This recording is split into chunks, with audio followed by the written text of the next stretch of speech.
Hello students, welcome back to Manshu classes. आइए करते हैं एक्सरसाइज 5.3 का क्वेश्चन नंबर 4।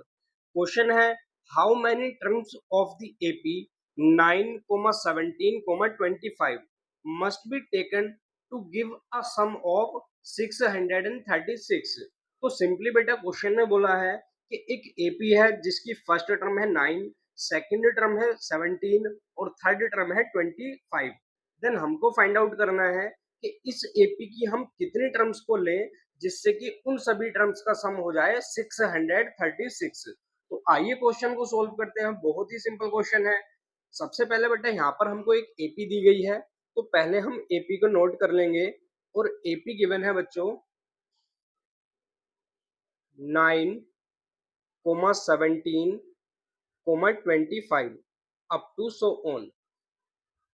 देन यहाँ पर हम फाइंड आउट करेंगे बच्चों फर्स्ट टर्म ए की वैल्यू, तो ए हो जाएगा यहाँ पर 9। एंड डी फाइंड आउट करने के लिए हमको सेकंड टर्म से फर्स्ट टर्म को सब्ट्रैक्ट करना होगा। तो जब हम 17 से सब्ट्रैक्ट करेंगे 9 को, तो यहाँ पर हमको मिल जाएगी डी की वैल्यू +8। सो यहाँ पर हमने एपी की फर्स्ट टर्म ए और कॉमन डिफरेंस डी को फाइंड कर लिया है। देन इसके बाद हमको बताना है बच्चों कितनी टर्म्स हम यहाँ पर पिक करें जिससे कि उनका सम हो जाए 636। तो उसके लिए यहाँ पर हम सबसे पहले लेट कर लेंगे, let the sum of n terms of the AP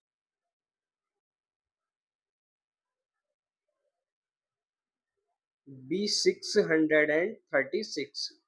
तो अगर बच्चों हमने लेट किया है n टर्म्स का सम होगा 636, सो ये हो जाएगा बच्चों सम ऑफ n टर्म्स, यानी कि Sn is equals to 636।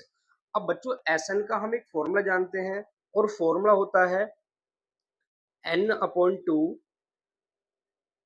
2a plus n-1 into D, और इसकी वैल्यू हमको गिवन है 636। अब इस फॉर्मूले के अंदर हम ए और डी की वैल्यूज को पुट कर देंगे और एन की वैल्यू को फाइंड कर लेंगे।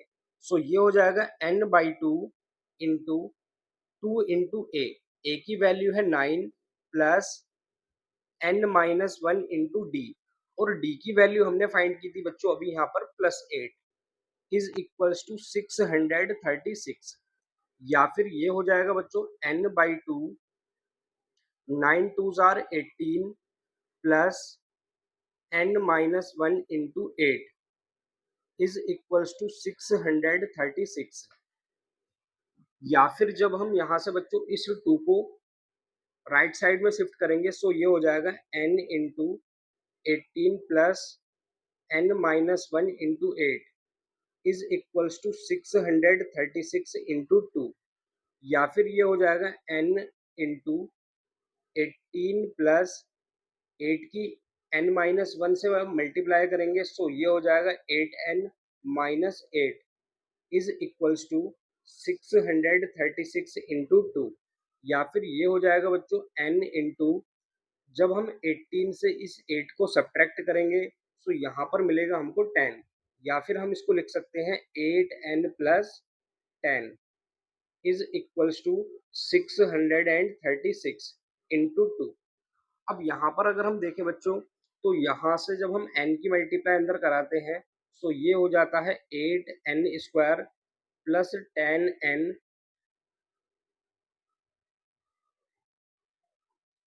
Is equals to 636 into 2।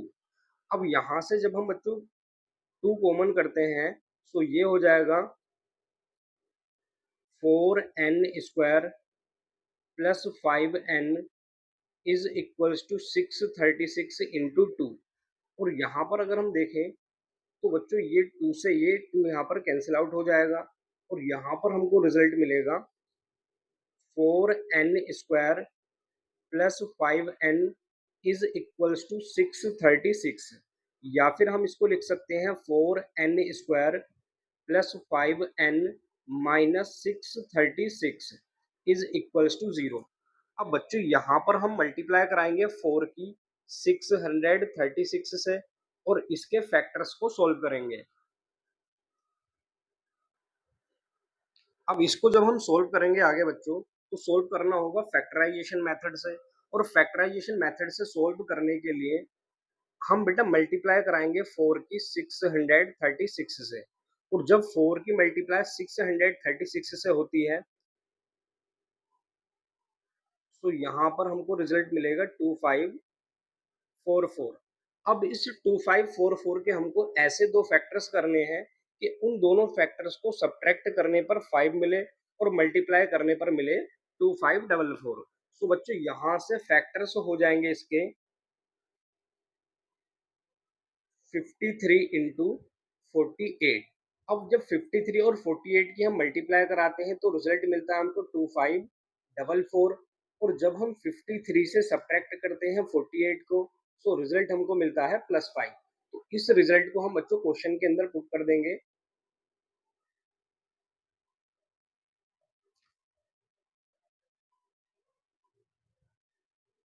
ये रिजल्ट,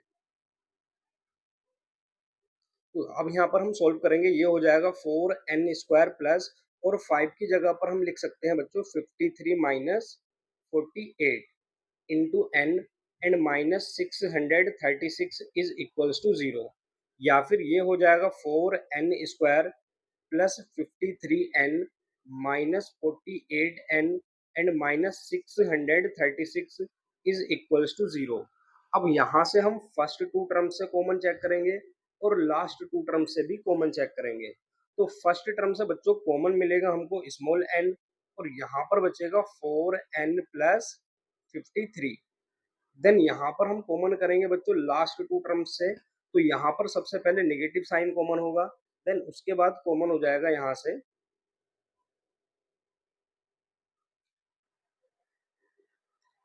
12। तो जब 12 कॉमन करेंगे तो यहाँ पर बचेगा बच्चों 4n plus 53 is equals to 0।